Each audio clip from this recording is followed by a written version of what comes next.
Hi, and welcome to Shmuel Part Bet, chapters 10 and 11. Don't worry, this is the first of at least two sessions we will spend on chapter 11 and the sin of David and Batsheva. Previously on the book of Shmuel, we saw King David launch his first offensive campaigns to much success. David's entire warrior career was kaleidoscoped into a single chapter, which stands outside of the chronology of the book. Then we saw David the oathkeeper, as he did kindness for the remnant of the house of Shaul and Yehonatan by taking care of Ishboshet. This week we're transposed back somewhere in the midst of chapter 8, and probably chapter 21, to further explore one of David's wars in detail. This conflagration is a prelude to a much more personal episode with Uriah and Batsheva, which we intend to treat in detail. Fair warning, some material in this chapter may be surprising and perhaps upsetting. We will read the text as straightforwardly as possible to start and return next time for additional explanation and commentary. Thanks. Okay. I think we've got a lot to cover, so I'm going to forego the recap and jump right in. So we're going to start with chapter 10. And away we go. Vayihi achrei chen. So this is Shmuel Bet chapter 10, chapter Parak Yud. It was after the previous events. Just as I said, I wasn't going to do a recap, but I'll do a brief recap. The last thing we had was David doing chesed for Mephibosheth, right? So we start with Vayehi. And he was a father. Right, and Mephibosheth fathered Micha, correct. So Vayachre Chen, it was after that story. Vayamas Melech b'nei Amon, Vayimloch Chanun b'no Tachtav. And so once upon a time back in Shmuel Aleph, we had a very evil king. His name was Nachash. He was the king of the Ammonites, and he threatened to destroy a whole city of Jews or gouge out their eyes, whatever he was going to do. And they all rallied around Shaul, who vanquished Nachash. That was the last time we saw anything about Nachash. And now we find out that Nachash has passed away, and he has a son whose name is Hanun, which is kind of a weird name for a non-Jewish son, but okay. Vayomer David, and David says, "Eseh chesed im Hanun ben Nachash." I should really go do some chesed for this Hanun ben Nachash. Kasher asa avivi madi, like his father did chesed with me. Vayishlach David lenachamo, and David sent messengers to be Menachem Avel, biyad avadav, through his servants, El Aviv, to console him over his father. V'yavo avdei David. What was the chesed? Right, give me 1 second. V'yavo avdei David, Eretz Bnei Ammon. And so the messengers arrive in the land of Ammon to console Hanun on the death of his father Nachash, who has done chesed for David. Okay, so what is going on over here? So first I'll give you Chazal, and then I'll give you not Chazal.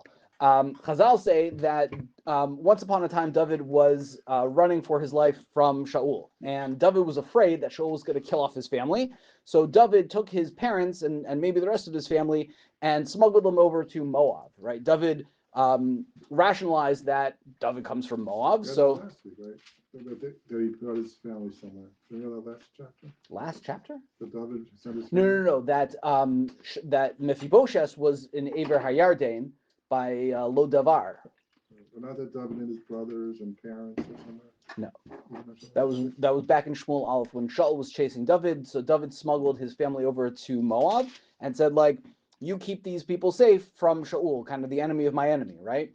And what Chazal say is they, in fact, did the exact opposite. They killed off his parents. They killed off his whole family, except for one brother who was able to smuggle his way out and make his way to Nachash.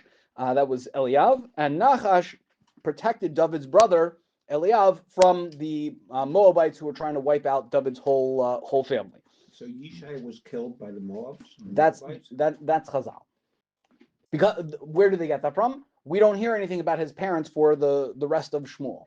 After David brings his family there, that was the last time we hear about them. So the assumption is somebody rubbed them out. Poor choice.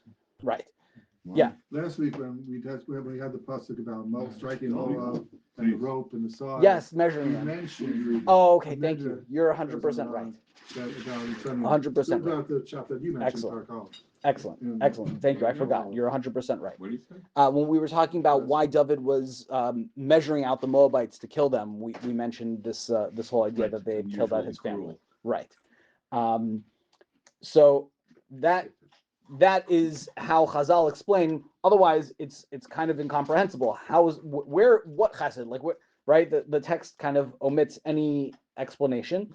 One thing I sort of didn't have a chance to reference. Last chapter, David does chesed with the son of a king, and we thought that was actually him doing the right thing. Here, he's doing chesed with the son of a king who he's actually not supposed to do chesed for.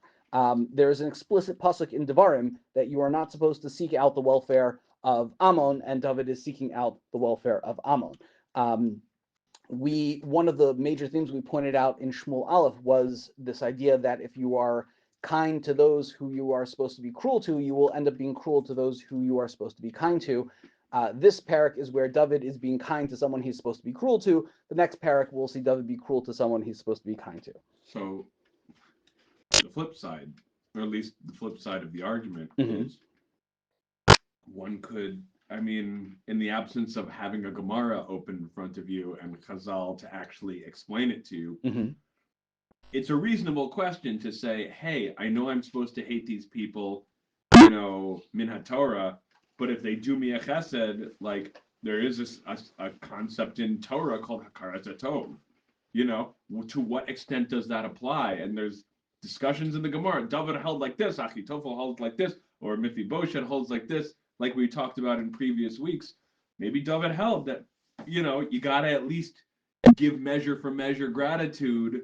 Okay, I can't go one iota beyond like what's due, but the guy did save my brother's life. He gets, maybe he held like in a Torah perspective that maybe the proper thing to do is to at least say thank you and be Menachem Avil, and that way we're square. I hear that loud and clear, and what I'm going to say in response, I don't think is in any way taking away from what you're saying.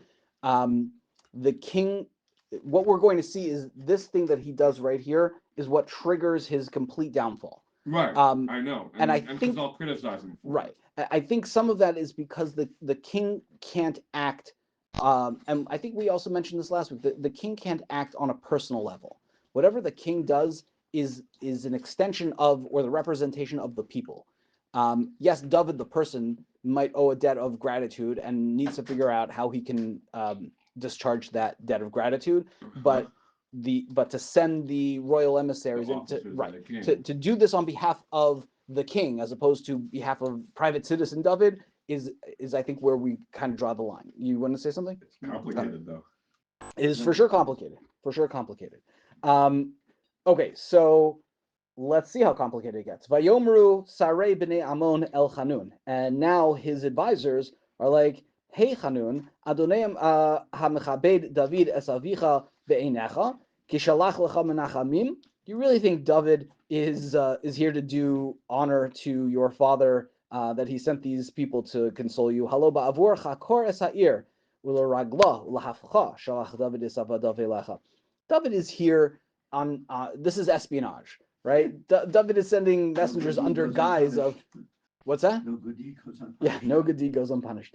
I guess there's a couple things that I should point out. When we in whatever it was, chapter I want to say 8, went through all the battles of David, we talked about how we're kind of kaleidoscoping the whole history of David's warfare. This is an incident within that history. So we gave you the whole overview, then we talked about Mephibosheth, and now we're kind of jettisoning back in time to battles that have not yet happened, right? We mentioned that David fought Ammon. We didn't give you any details. Now we're kind of digging into some of that. So just to sort of orient us chronologically, the other thing I want to mention is that from the research that I've done, I cannot find an incident in Shmuel where advisors give kings good advice. Every time it seems to just be like the worst possible thing you can do in Shmuel as a king. The worst thing a king can do in Shmuel is listen to his advisors, unless it's a Navi. Is not a Navi an advisor? A Navi's an advisor, but if you're just an advisor, like I don't know, a Achitophel or a Doeg or a. If you're speaking with the voice of God, it's okay. If you're speaking with the voice of a dude, it's probably not a good idea. Right, something like that. Vayikach Chanun es abdei David. So rather than just throw them out, he says, I can do you one better. Before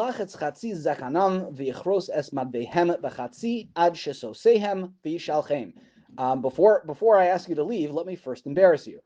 He shaves off half their beard and cuts off half their clothes to the point, I'm just reading the psukim, where their tuchus is hanging out, and then sends them off.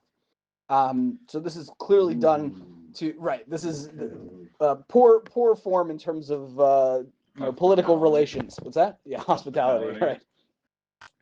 Vayagidu David, and David finds out about this. Vishlach l'krasam, and he sends messengers to them. Ki hayon hashim nichlamim me'od. They're obviously very embarrassed. Vayomer hamelech shvu biricho ad yitzmach zikanchem v'shavtim. Wait until you hang out in Yericho. Let's get you a change of clothes. Let your beard grow back until you are presentable, and then you can return. Robert Polson points out that many things in this chapter are divided in half. This is the first one. We will see the army gets divided in half and so on. He doesn't know what to do with that. Robert Alter points out that this is perhaps some foreshadowing to the entire Malchus of David, which ends up getting chopped in half, which I think is insightful. Vayiru b'nei Ammon ki niv'ashu b'David, and Ammon's like, oh, okay, I think we pissed David off here. V'yishalchu b'nei Ammon v'yizkeru es Aram beis Rechov v'es Aram Tzova. We talked about them when we were talking about David's wars. They send for reinforcements to Aram beit Rechov and Aram Tzova. But like serious action over here. Esrim Elef Ragli, 20,000 foot soldiers. V'es Melech Ma'acha, Elef Ish, the Ish Tov, Shnei Masar Elef Ish. So they're rounding up all the troops in excess of 30,000 warriors to join a battle that they are expecting David will bring to them. I mean, what do they think is going to happen? Maybe this is exactly what they wanted to happen. Maybe this is a declaration of war, right? If you treat dignitaries this way, you have to expect some sort of retaliation. And hopefully, I guess from their perspective, if I can bring enough arms to bear, maybe David will back down and say it's not worth, some of this is saving face. Some of this is saber rattling. Right. How many troops can I amass before you say, you know what, it's not worth it? Vayishma David v'yishlach es Yoav v'es kol hatzavah hagiborim, and David is like, okay, that's it. I am going to not go out to war. I'm going to send someone else to do my dirty work for me. This is also highly unusual. David always went out to war. In fact, the job of the king is to go out to war. When the Jews asked for a king, they're like, we want a king to go lead the people in battle. And when they anointed David, they're like, we know that you are always the one who's latseis v'lavo. You're the one who always goes out into battle and you always come home. That's why we want you as our king. And here, David does not do that. Part of the reason for that is text that we have not seen, although kind of should see. There is 4 prakim at the end of Sefer Shmuel that are essentially an appendix or a coda to the book. Those prakim, it's a little complicated to figure out where they belong chronologically, but they provide some very interesting information, like when David is doing all these wars that we talked about in chapter 8. No, it's the end of Sefer Shmuel, the end of our Sefer Shmuel.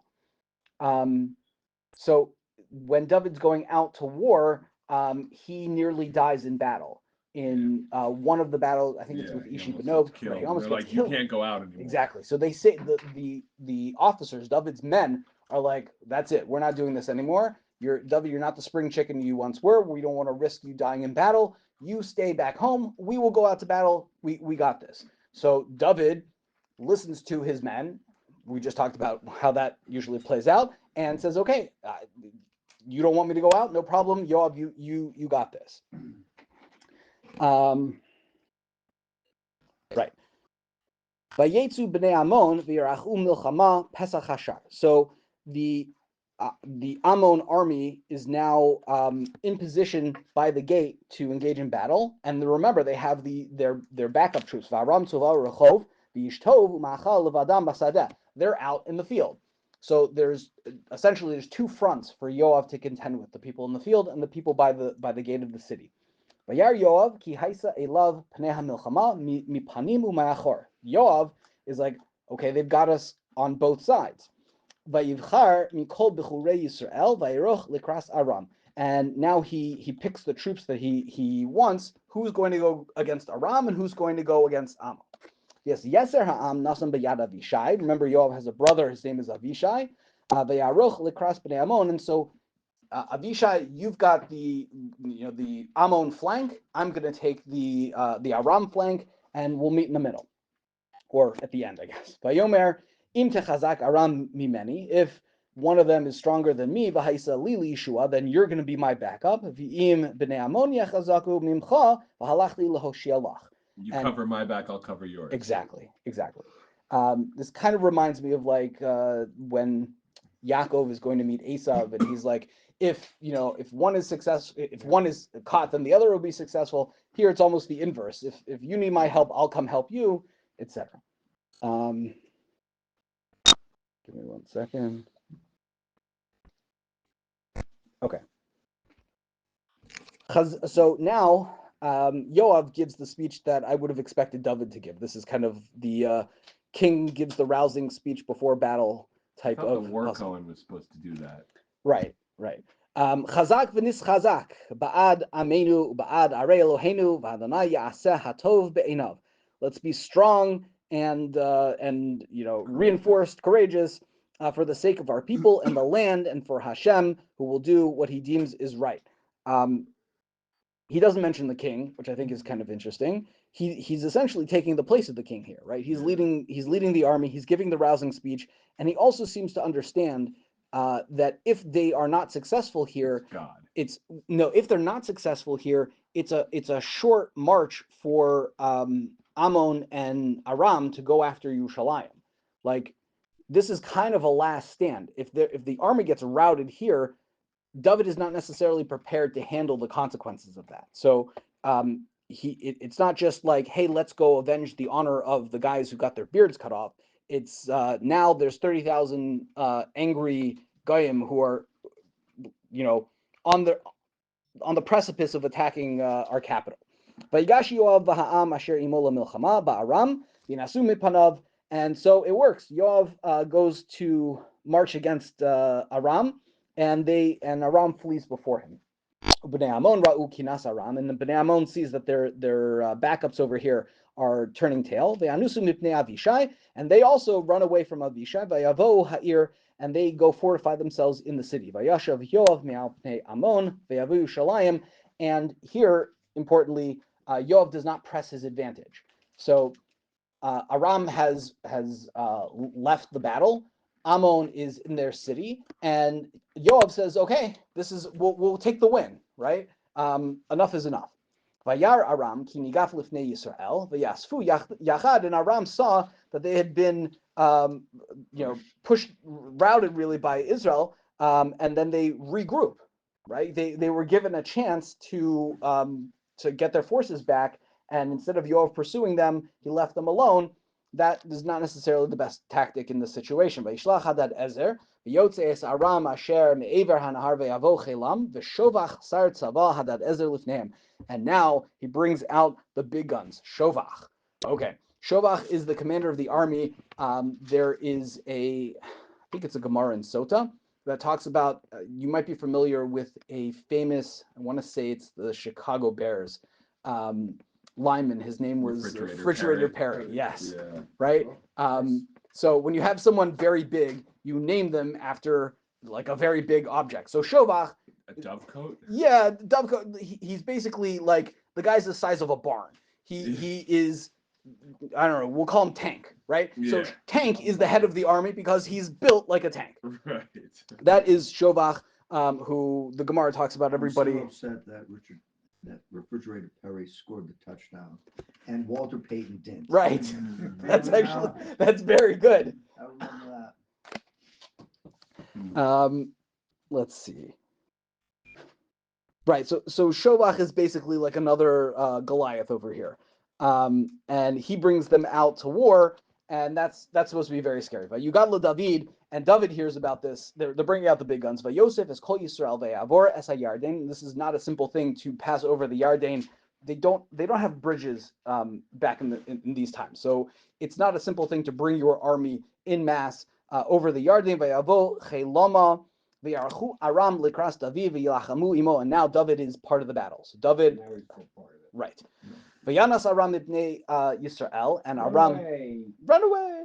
V'yaharog David me'aram sheva me'os rechav v'arba'im elef parashim, and David kills 700 charioteers and 40,000 of the horsemen, which we didn't even know they had 40,000 because before it was 30,000.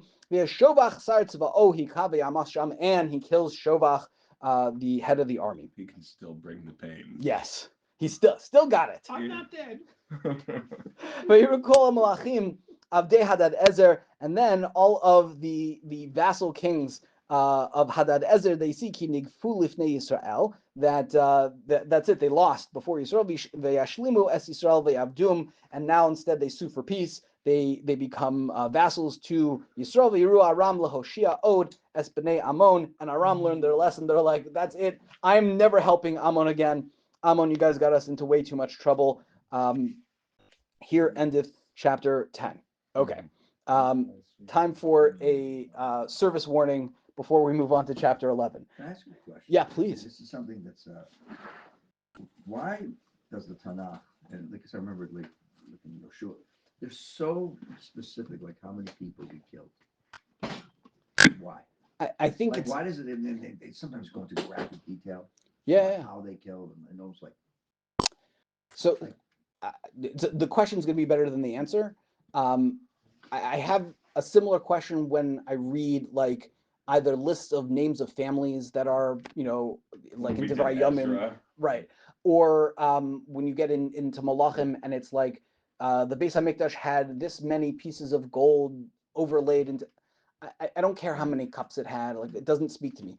I think some of it is it spoke to people at the time, meaning battles and records of battles, not even from Jewish records, but Phoenician or whatever. The archaeology will show you that it's the same kind of thing. Oh, I had 10,000 troops at the Battle of Michmash, and I slew the enemy in 9,000 Most of the horses. time it's also We like hyperbole. war. War is It's action also- packed. Hyperbole. Oh yes, This is entertainment yes. also. The numbers should not be taken literally. That's an excellent point. But they're there to give you a sense of majesty. Like, this was the biggest battle in the history of the town, or you know what I'm saying? Like, it makes an impression on the reader, certainly at the time, that this is so important. the Tanakh is a product of its time. Is that what you're saying? The Tanakh is a boy, product of its time. Oh boy. Wait, it gets better. We're going to do a warning for chapter 11. Okay, fair warning. The chapter is perhaps one of the most important in Tanakh, certainly in Sefer Shmuel. David does things in this chapter that we, as a reader, should rightly be shocked by. I am well aware that Chazal find very creative ways to exonerate David, and I will probably only mention those statements to disagree with them. Mhm. This is in keeping with both the Rishonim, Achronim, who disagree with Chazal in the way that they read this parak, and even statements in Chazal, really, that read things much more straightforwardly. Philosophically, I believe that the reason this chapter is here is because of how important it is to teach that the greatest people can still be flawed humans. We're going to discuss at the end how that flaw is a fundamental part of creation, but I believe in reading the text as presented instead of suggesting solutions, which I think really just do violence to the text. And they undo some of the unbelievable artistry that I think we're going to see in this chapter. This is the way Hashem told the Navi to write it, and it's there for a reason. That's really Who wrote that introduction? me. But I did not write the following quote, which I have for you. I'm going to do my best Greek over here. Morokai basilai nomos agraphos. On the fool and on the king, the law is not binding. That is a Greek proverb. Okay. It's good to be the king. Or a Maybe. fool. Excellent. It was in unison and it was in like D sharp. That was great. Vayihi l'tshuvat hashana. And it was at we'll say the season of the year. Yeah, it means as the year has turned into the next season. And I'm glad you're calling it out. Almost every single word, certainly every pasuk here, is very intentionally written, and like I said, there's a lot of artistry here. It's important to pay attention to every single detail. Yeah, we're not going to. What I'd like to do is do a pass through the whole parak. I'm going to try not to pause very often. I want you to just absorb all the material, and then when we do kind of part 2 for chapter 11, we'll talk a little bit more in detail about it. So it was at the turn of the year. Le'es tseis malachim. It's the time where there's a question over here of the girsa. Is this malachim like kings or malachim messengers? We're going to assume for now that it's the time that kings go out to battle. Once things thaw, it's easier to go fight. Vayishlach David as Yoav es avadavimo, and David sends out Yoav and his servants with him, the es kol Yisrael, and the rest of the Jewish people to continue the battle that we just read about in the last parak. V'yashchisu es bnei Ammon. Slaughtered them. They slaughter them. They're there to wipe out bnei Ammon. Again, all of this because of the misconstrued chesed from the beginning of chapter 10. Vitzaru al Rabbah, and they're now laying siege to the major city of Ammon Rabbah. The David Yoshev Yerushalayim, and then the contrast here is very intentional. The army is out fighting, and David is not. Vayihi in Ammon. If they don't tell you there, we can try to see what Professor Keel has in the dot mikra, but I don't think they have an identity for it. Vayihi le'es ha'erev. It was in the evening. Vayakam David mi'al mishkavo. David is just getting up from bed. V'yishalech. What's that? With north wind on the harp strings, midnight. No, just the opposite. That's midnight. David is sleeping late. David is not getting up at midnight. He's getting up at like 4 p.m. He's been partying all day, or we won't get into all the midrashim about what he was doing that made him sleep in late. But he's getting up in the late afternoon, let's say. V'yishalech al gag, and he's going for a stroll on his roof. Now, the roof of the king is perched higher than the roofs of all the other homes. Al gag beis hamelech, vayar isha rochetzes mi'al hagag, and he sees a woman. He's looking from above on the roof. He's looking down, and he sees a woman bathing. V'ha'isha, she's not bathing on the roof. She's bathing, let's say, in her home, but he's on the roof and he sees her. V'ha'isha tovat mareh me'od, and she is very beautiful. V'yishlach David, and he sends a messenger. This is going to be what we termed a light word, a mila mancha. This is a word that is going to be used excessively in the parak intentionally. David sends, everyone's going to be sending things over here. Vayishlach David, vayidrosh liisha. David sends messengers to inquire about this woman. Vayomer halozos, Batsheva, bat Eliam, eshet Uriah Chiti. Isn't this is a kind of an interesting way to phrase it. Isn't this Batsheva?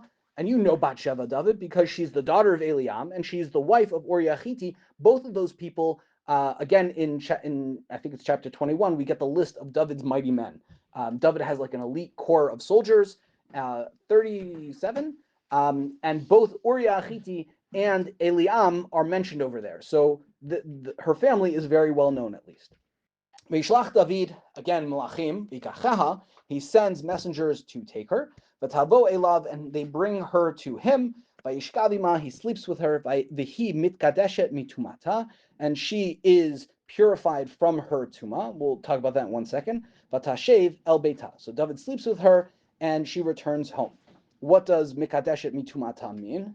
She went to the mikveh. She went to the mikveh. Okay. Any other takers? Was that before or after? Right? Well, where's it listed in the text? Right. Why does the text need to tell me that she's not a nida? If he's going to rape someone, at least she should be. So that's right. So that's one one sort of like question in the Gemara is like, well, you're careful about nida, but you're not careful about eshet. Adulteries and all that right. stuff. You know? But from the text perspective, if she's not a nida and she becomes pregnant, it means that it has to be from David, right? It can't be Because from. She had been. She wasn't now. She just finished being a nida. She was mikadeshet mitumata. She's no longer a nida. If that means she had her period, so she wasn't pregnant. So the only possible father over here would be David. But tahar ha'isha, and she becomes pregnant. But tishlach, and she also sends a messenger. But tagel David, and she makes known to David the following. But Homer, and she says, and these are the only words she says in the entire story. Hara anochi, I am pregnant. Vayishlach David el Yoav. So David sends messengers to Yoav. Remember, Yoav is where? On the battlefront. On the battlefront. And Vishlach David el Yoav, Shalach Eli, send to me at Uriah Hachiti, send me her husband. Vayishlach Yoav at Uriah el David. And Okay. yeah, let me send Uriah to David. What now? Before I continue, why would David do this? What is your Well- expectation Well, as a reader? as a reader, Even though you know the end of the story, what should your expectation as a reader be? Fantastic. Okay, Okay. he's going to do teshuva. What else? uh, There's no right or wrong answer. I'm curious. Well, I take your wife. There I you want to go. keep it. Can we work something out? Yeah. yeah. Okay. It's possible. Vayavo Uriah Elav, and Uriah comes to David. Vayishal David l'shalom, and David says, "Okay, How you doing? how are things?" L'shalom Yoav, l'shalom Ha'av, l'shalom Hamilchama, and he asks. Make small talk. No. He asks. This is legit. You just came from the battlefront. How's Give the me a commander? report. How's the army? What's going on? Give me a report. Okay. Vayomer David, and we don't even get the report. David now continues. Usually, you get a Vayomer of the same character when you're expecting a response. You don't really get a response. Vayomer David lu Uriah, Rei lebeisecha urachatz raglecha vayetze urachatz raglecha. David says, "Okay, thanks for the report or the non-report, whatever it is. Go take a Great furlough. job. Yeah, go Before home. you head back. Go home. You don't have to go back to the front.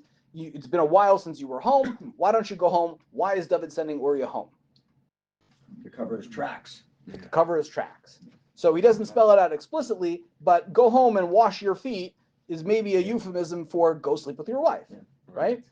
So Vayetze Never Uriah, use that euphemism. wash your feet. See what'll happen, man.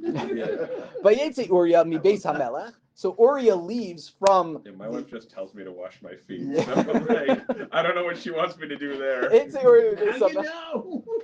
Vatetse acharav masas hamelech. This is fascinating to me.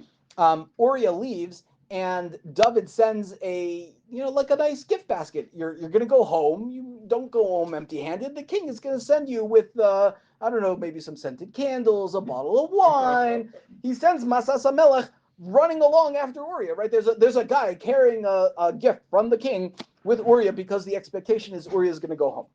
Vayishkav Uriah, and Uriah does go lie down, but where does he lie down? Pesach Beis Hamelech, at the entranceway to the home of the king. As Kol Avdei Adonav V'lo Yarad El Beiso, he goes to sleep out. He camps out at the gate of the king. Who does that remind you of? Mordechai, right? Doesn't listen to the king, right? He's not listening to the command of the king. Mordechai doesn't listen to the command of the king to bow down to Haman. And Uriah doesn't listen to the command of the king to go home. That's another theme that we will find throughout this parak is people being told what to do and not doing what they are told to do. So what's his motivation? What's Uriah's motivation? Great. I'm going to read two more psukim and then I'm going to ask your question in a different way. Vayagidu leDavid lemor, and they tell David, Lo yarad Uriah el beito. Hey David, I know there's one piece of information you want. Did my plan work? Right? Again, David is trying to cover up the pregnancy over here, and so he sends Uriah to go home. The one thing David needs to make sure of is that Uriah Has to go home. goes home. Uriah does not go home. He didn't send dudes with him to be like, I'll send you with an escort. Right. I don't want to wash my feet. Yeah. Lo yarad Uriah el beso, vayomer David el Uriah. So he calls Uriah in. He's like, "Hey Uriah, halomi derechata. Remember you've been away from home for a while. Miderechata ba madua lo yaradata el besecha. Why didn't you go home?" Well, that's kind of a personal question, says Uriah. Vayomer Uriah. Now, let's listen very careful to Uriah's response. Vayomer Uriah el David. Ha'aron v'Yisrael v'Yehuda yoshvim basukot. The ark of the Jewish people, the Aron of Hashem, and the Jewish people, meaning the army, and Yehuda, are all out in tents. Va'adoni Yoav, va'avdei Adoni, al pnei hasadeh. And you know what? The army leaders are in sleeping bags on the battlefield. Chonim, va'ani avo el beiti le'achov v'lishtos v'lishkav im yishti, and I'm going to go home and eat and drink and sleep with my wife. Chayecha v'chei nafshecha, by your life and by the life of your nefesh. Im eses hadavar hazeh. There's no way I'm doing that. Okay. Right. He's trying to be like it could be that he's just being a loyal soldier, like I'm with you guys, Or he suspects that something's amiss and he's trying to like How do you know? He's trying to dodge. Okay. How does he know? So there's a lot of things here. I said I wasn't going to pause, but I'm going to pause a little bit.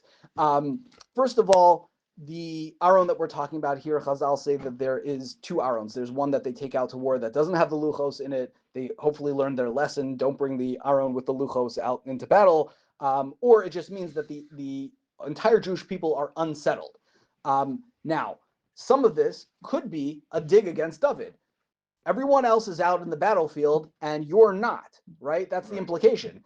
Yehuda is unsettled. Everyone is in Sukkot, and Yoav is sleeping on the floor. And what are you doing, David? Right? You're here sending gift baskets to me. Like you're totally out of touch with the situation. The other thing that he spells out over here, which you mentioned, is he completes the implication that David didn't spell out, which is I'm supposed to go home and eat and drink and sleep with my wife, right? Wash my feet. So there's a great essay by Meir Sternberg where he points out that there is inherent ambiguity in the text. Does Uriah know what happened, yes or no? And what he argues is the answer to that question is both. The text is intentionally vague enough to be read in both ways. Either Uriah knows or Uriah doesn't know. I can read the rest of the parak as Uriah is just being a good soldier and would never do anything that is inappropriate, and he feels this is inappropriate, and so he's he's a solid, upstanding guy. Solid, upstanding guy. Not enough. How would Uriah know what happened? Right. Well, so how does let's answer that question. Yeah. How does Uriah know? Well, it doesn't seem like it was covered up super well. David first inquired about Batsheva. Then we have a bunch of shaliach, send this shaliach. Send that. Why are people telling David that Uriah didn't go home? Maybe when Uriah went to sleep at the doorway of the king, people are like, "Oh, hey, Uriah, you know what's been going on?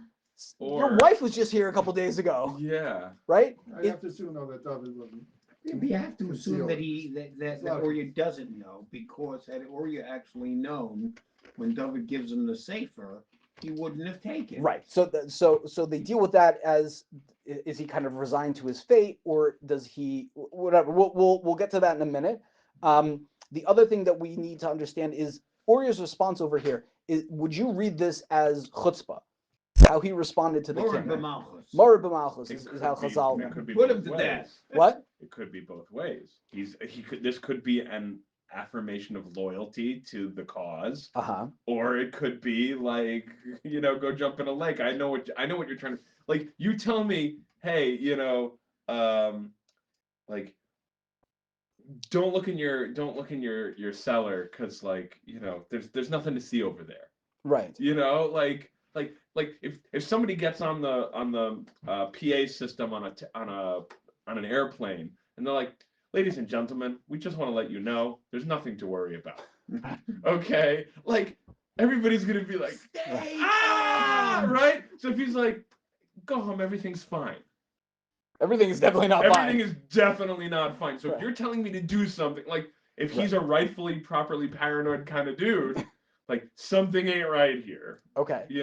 So Chazal want to say that really the whole response.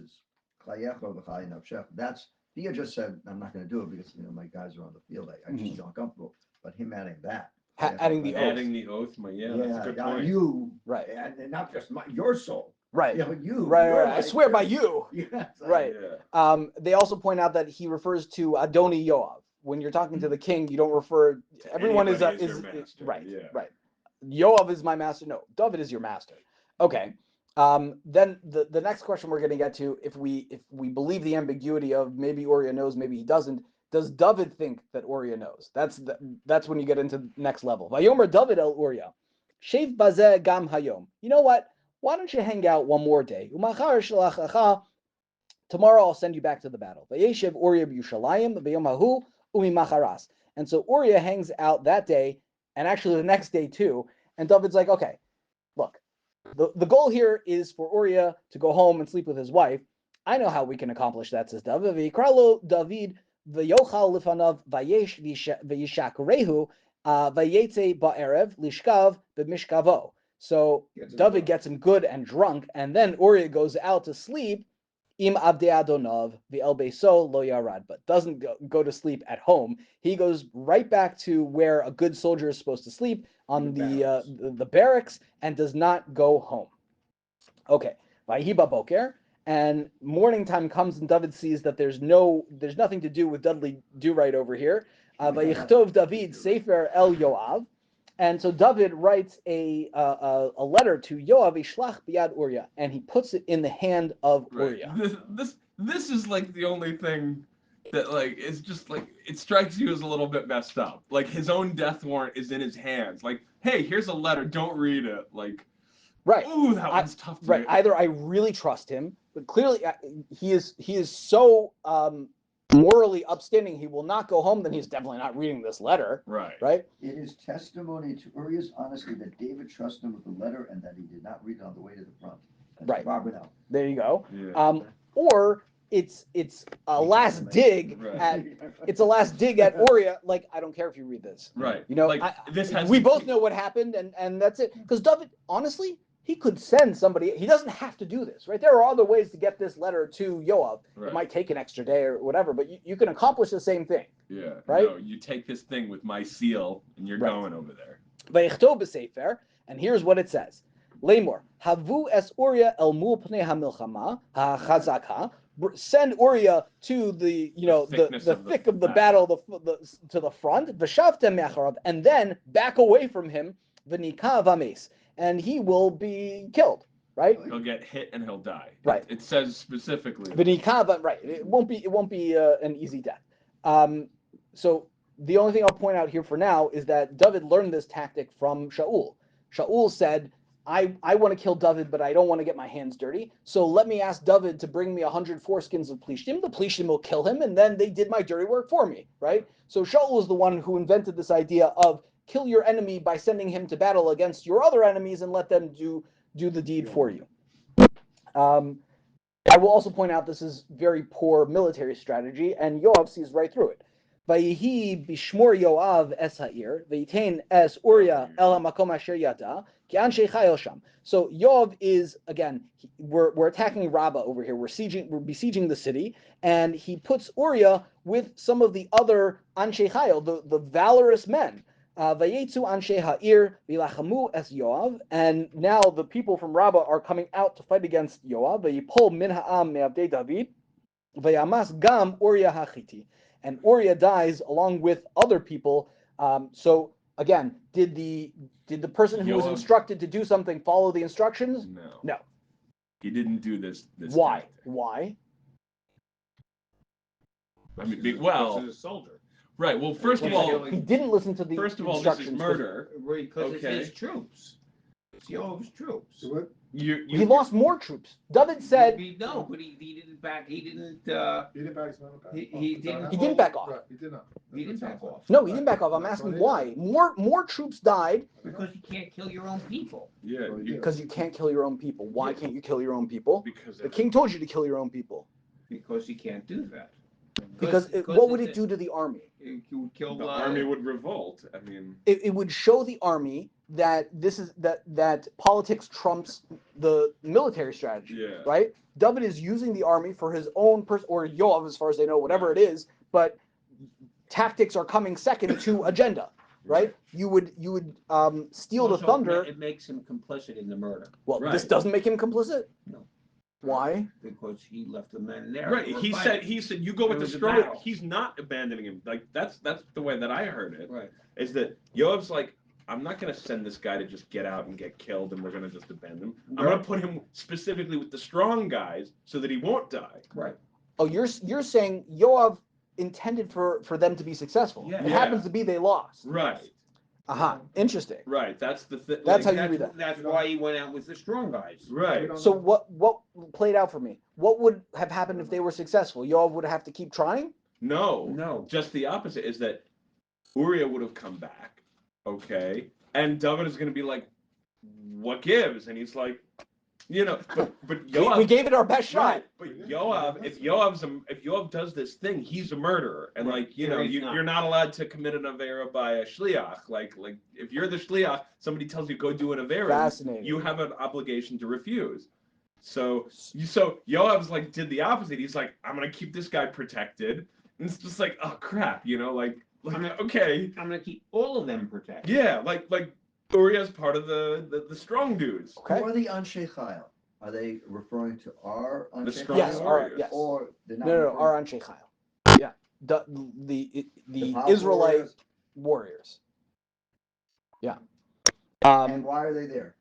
They're fighting Ammon. We're still at They're war. like they're there because they're actually engaged in a Right. So They're what engaged we're in conflict. what we're Yeah, trying so to they're debate saying- over here is no, were but they? they're saying it's, I mean, I don't know if he's really trying to protect him. He doesn't want to make it as obvious. Right. That's So all. that's how That's- how I I would think read it. I wouldn't Is read it that way because he's killing his own people. right. No, I think he is killing his own He's people. going to be. I think he's killing his own people, but he's covering. covering. He's putting them. He's No, just like David is covering something up. Yoav is covering something up. But this I don't guy think so. stands a good chance of getting Okay. killed. Because I he's think actually in the middle of where the battle's going on. Right. Okay. Right. I think Yoav is in the middle of a battle. That by definition is a That trumps David's agenda. Yeah. And okay, so you know what? It worked out in David's favor that the guy he wanted to have killed was killed.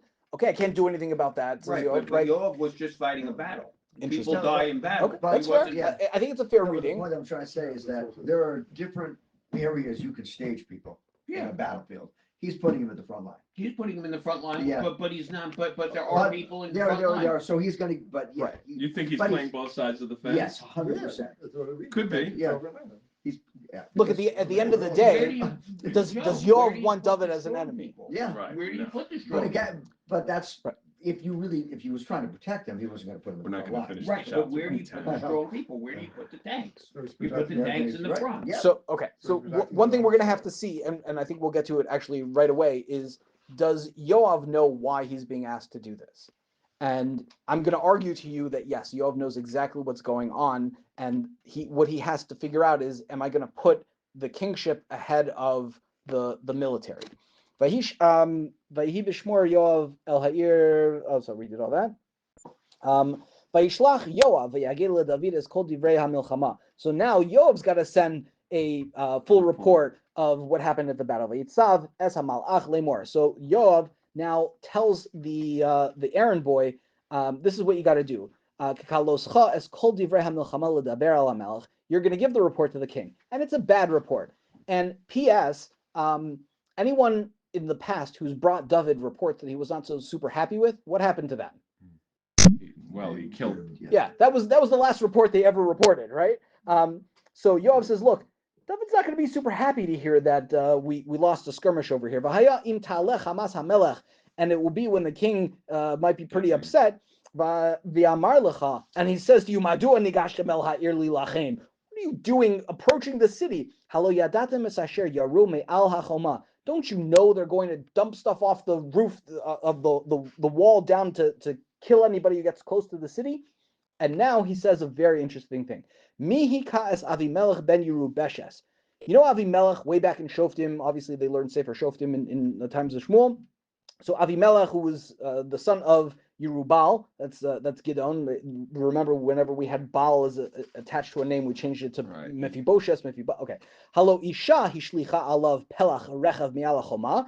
Remember that lady? She threw the millstone down on the head of Avimelech. Vayamas betevetz, and he died over there in Tevetz, which is funny because if you remember the actual text of the parak, he doesn't die right away, and he asks his guy to finish him, and he says, "I don't want people to say a woman killed me," right? And here, that's exactly what they say. Lamani gashim melachama. So David, again, in this is Yoav's theoretical recreation of what David is going to say. So he says, "V'amartem gam avdecha Uriah achiti meis." So you know what will cool David down? Tell him, by the way, not only did we lose the battle, we lost a very important soldier too, and that'll cool David down, right? The bad news first, and then the good news at the end. Remember, the messenger doesn't certainly should not know, The messenger doesn't know. but he's telling from the messenger's perspective. The messenger's perspective is deliver a bad report, and then when David gets really mad, deliver more bad news. It's not the right thing to do, though. Yeah. I mean, look, this is what he has to do. Right. So the reason I will argue to you that Yoav knows what's going on is because he picks a very specific situation over here where the downfall of the king, this guy Avimelech was essentially a king of a limited sort. His downfall was a woman, right? like, where'd you get this whole comparison from? That David is going to think, and we'll see in a minute, David thinks no such thing. So by calling this out, calling attention to this specifically, I think the text is trying to tell us Yoav knows exactly what is going on. And if Yoav knows what's going on, then he has to pick sides. Am I going to protect David's secret by getting Uriah killed? Or am I not going to protect David's secret? And then David's going to have to deal with the fallout.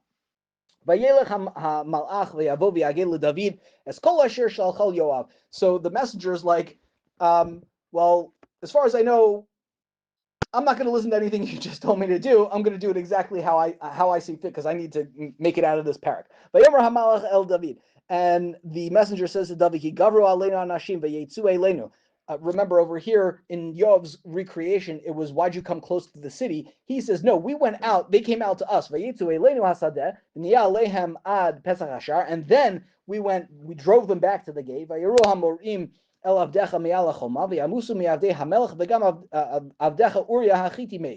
And everybody died. Even your Uriah Hachiti, one of your valorous men, died. That's how bad this battle was, that even Uriah couldn't make it out. He doesn't give David a chance to have the response that Yoav had planned. Vayomer David el hamalach. And now David says, Kotomar el Yoav. And you can feel like the messenger bracing for what's going to happen over here. But David says the exact opposite of what we would expect. Al yera beinechas hadavar hazeh. That's not a bad thing. Ki kazo v'kazo tochal hacherev. It's war. People die. The sword kills this one, kills that one. Hechazak milchamtecha el ha'ir. Redouble your efforts against the city, and go wipe it out. Batishma Ashes Uriah, and now we get a very poignant pasuk. We don't even get her name. Ashes Uriah hears Kimes Uriah, that Uriah died. By the way, are Batsheva and Uriah married? Yeah. Sounds like they're pretty. Not anymore. Well, not anymore. Yes. Up until here. Vatishma Ashes Uriah, Kimes Uriah Isha, in case you missed it. Right. Vatispod al Baala. Right. She Right? eulogizes him. Right.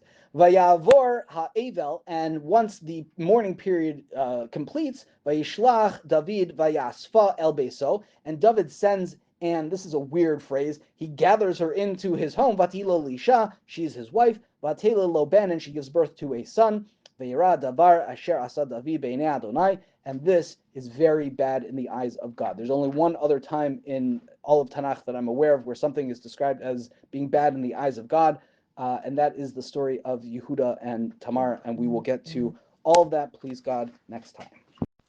This is the end, beautiful friend. Thank you for joining us on our journey of learning, and I hope you will tune in for another episode soon, Mirz Hashem. Be well.